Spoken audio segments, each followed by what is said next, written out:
కేవలం 10 రోజుల క్రితమే మీరు చెప్పినప్పుడు మన ఇద్దరి మధ్య కూడా ఒక చర్చ జరిగింది. ఆ చర్చలో భాగంగా చాలా స్పష్టంగా కూడా ఆ రోజు నేను చెప్పడం జరిగింది. కేంద్ర ప్రభుత్వం ఇటువంటి విషయాల మీద చాలా సీరియస్ గా ఉంది, 100% దీని మీద ఒక యాక్షన్ తీసుకోబోతా ఉంది అని చెప్పి కూడా చర్చ జరిగింది. చర్చను ఇప్పుడు కూడా మన డిబేట్ ప్రారంభించడానికంటే ముందు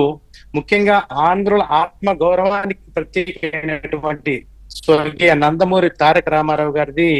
ఇవాళ వర్ధంతి సందర్భంగా ఏదైతే వారు ఆత్మగౌరవ నినాదంతో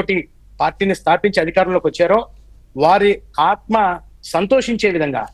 ఏదైతే ఆంధ్ర ప్రజల యొక్క సెంటిమెంట్ ని గౌరవిస్తూ నరేంద్ర మోదీ గారు ఇవాళ మనకి వారి వర్ధంతి సందర్భంగా ఇచ్చినటువంటి ఒక గిఫ్ట్ గా దీన్ని భావించాల్సి ఉంటుంది. ముఖ్యంగా నరేంద్ర మోదీ గారు దేశవ్యాప్తంగా కూడా ఏ రకమైనటువంటి అభివృద్ధి చేస్తా ఉన్నారో మనం చూస్తా ఉన్నాం. ఆంధ్ర రాష్ట్రం విడిపోయిన తర్వాత 2014 నుంచి మనం తీవ్రమైనటువంటి నష్టాల్లో ఉంటే 2014 నుంచి 19 దాకా ఇచ్చినటువంటి ప్యాకేజీలు ఒక రకంగా ఉంటే 19 తర్వాత వచ్చినటువంటి జగన్మోహన్ రెడ్డి ప్రభుత్వం ఏ రకమైనటువంటి దుర్నీతితోటి, ఏ రకమైనటువంటి అవినీతితోటి, అరాచకంతో రాష్ట్రాన్ని అధోగతి పాలు చేసిందో మనందరం కూడా చూసాం.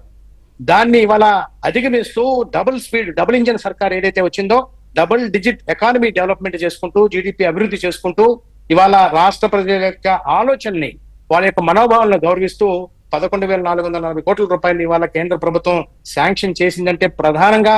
దీనిలో ప్రధాని నరేంద్ర మోదీ గారికి, నిర్మలా సీతారామన్ గారికి, అదే విధంగా ఈ రాష్ట్రం కోసం పోరాటం చేసినటువంటి చంద్రబాబు నాయుడు గారికి, పవన్ కళ్యాణ్ గారికి, పురంధరేశ్వరి గారికి, దీని శాంక్షన్ కి సహకరించినటువంటి కుమారస్వామి గారికి, అదేవిధంగా మన స్టీల్ సహాయ శాఖ మంత్రి ఉన్నటువంటి వర్మ గారికి, మా రాష్ట్ర శ్రీనివాస వర్మ గారికి,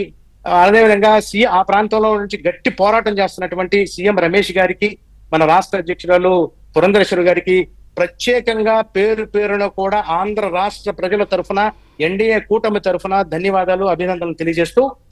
కేవలం ఇది మాత్రమే కాదు, ఆంధ్ర రాష్ట్ర అభివృద్ధికి ఒక పంతం పట్టి ఏ రకమైన నాశనం చేశాడో గత 5 సంవత్సరాల్లో, రాబోయేటటువంటి 5 సంవత్సరాలు మనం ఏ రకమైన డెవలప్మెంట్ చేయాలో కేవలం 7 నెలల అతి స్వల్ప కాలంలోనే చూస్తే 2 లక్షల కోట్ల రూపాయలు ఈ మన ఆంధ్ర రాష్ట్రానికి, 4 లక్షల కోట్ల రూపాయలు ఆంధ్ర రాష్ట్రానికి సంబంధించినటువంటి పెట్టుబడులు రావటం కానివ్వండి, నిన్నగాక మొన్న ప్రధానమంత్రి గారు విశాఖపట్నం నుంచి 2 లక్షల కోట్ల రూపాయలకు సంబంధించినటువంటి ఇనాగరేషన్స్, శంకుస్థాపనలు చేయడం కానివ్వండి, ఆ ప్రాంతానికి విశాఖపట్నం ప్రాంతమే కాదు ఆంధ్ర రాష్ట్రానికి కూడా తలమానికమైనటువంటి మన వైజాగ్ రైల్వే జోన్ కానివ్వండి, అదే విధంగా నేషనల్ హైవేస్ కానివ్వండి, మన హైడ్రోజన్ గ్యాస్ సంబంధించినది కానివ్వండి, అదే విధంగా అమరావతి మన ఆంధ్ర రాష్ట్రానికి 2 ప్రధానమైనటువంటి అంశాలైనటువంటి అమరావతికి 15,000 కోట్ల రూపాయలు ఏడీబీ రుణంతో వచ్చేటటువంటిది. ఏడీబీ పూర్తిగా కేంద్ర ప్రభుత్వం ఆ బాధ్యతను తీసుకుంటూ చేస్తున్నటువంటి విధానం కానివ్వండి, చేస్తున్నటువంటిది కానివ్వండి, అదే విధంగా పోలవరానికి సంబంధించి గతంలో ఉన్నటువంటి జగన్మోహన్ రెడ్డి గారు పదే చెప్పేవాడు, పోలవరం ప్యాకేజ్ కింద నేను ఎవరైతే నిర్వాసితులు ఉన్నారో వాళ్ళందరికీ కూడా 10 లక్షల రూపాయలు అదనంగా కేంద్ర ప్రభుత్వం ఇచ్చేది కాక చేస్తానన్నాడు. ఒక్క నయా పైసా కూడా ఆయన చేయండి కాక ప్రజల్ని ఎంతో ఇబ్బంది పెట్టారు, మనం కూడా గతంలో చూసాం. కానీ ఇవాళ నరేంద్ర మోదీ గారు పూర్తి చేసేయచ్చు కదా, మళ్ళీ ఎన్నికల ముంగిటి 90% మందికి అక్కడ ఉన్నటువంటి నిర్వాసితులు ఎవరైతే ఉన్నారో పోలవరం సంబంధించిన నిర్వాసితులు 90% మందికి ఇవాళ కాంపెన్సేషన్ లభించేసింది. అదే విధంగా అక్కడ భూమి విలువకు సంబంధించినటువంటి రైతులు ఎవరైతే కోల్పోయారో వారందరికీ కూడా దానికి సంబంధించినటువంటిది మెజారిటీ మందికి ఇవాళ రావడం జరిగింది. సుమారుగా 12,500 కోట్ల రూపాయలు అక్కడ శాంక్షన్ చేయడం, ఇమీడియట్ గా దానికి సంబంధించిన కొంత వర్క్ స్టార్ట్ చేయడానికి కావాల్సినటువంటి నిధులు ఇవ్వడం కూడా జరిగింది. దీనిలో ఎటువంటి లేదు. మీకు ఒక్క విషయం చాలా స్పష్టంగా చెప్పదలుచుకున్నా, ఒకే ఒక్క మాట చంద్రిక గారు, చాలా స్పష్టంగా ఏంటంటే 1997లో వాజ్పేయి గారి ప్రభుత్వం ఎన్డీఏ కూటమిలో ఉన్నటువంటి పరిస్థితిలో ఆ రోజున 1,300 కోట్ల రూపాయలు ఇదే స్టీల్ ప్లాంట్ రివైవల్ కి ఇచ్చారు. అదే విధంగా ఇవాళ మళ్ళా నరేంద్ర మోదీ గారు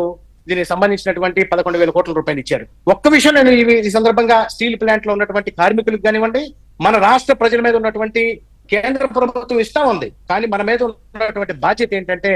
ఇచ్చినటువంటి స్టీల్ ప్లాంట్ కోసం ఇచ్చిన నిధుల్ని సద్వినియోగపరుచుకొని రాబోయేటటువంటి రోజుల్లో స్టీల్ ప్లాంట్ ని అభివృద్ధి దిశగా తీసుకెళ్లాలి తప్పితే మరలా దాన్ని కనుక వెనక్కి తీసుకొస్తే పరిస్థితి లేదు, అయిపోతుంది. కాబట్టి